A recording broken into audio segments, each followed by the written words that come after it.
نعت شریف ما تکوا د محمد رسول الله قصې ما کوا مجنون او د لیلا قصې واړه ګلان ترېنه شرمېږي ګلان په پاڼو کې پټېږي ګلان په پاڼو کې پټېږي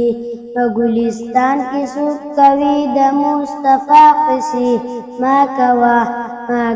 مجنون او د لیلا قصې زما محبوب دومره مقام دی لیکلی رب سره انعام دی زما محبوب دومره مقام دی لیکلی رب سره انعام دی لیکلی رب سره انعام دی خپل نبی تابعداري کړه په هر قدم یې پیروي کړه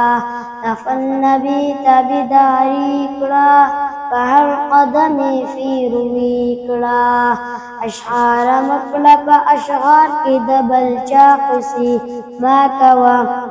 کوا مجنون او د لیلا قصې ماشاءالله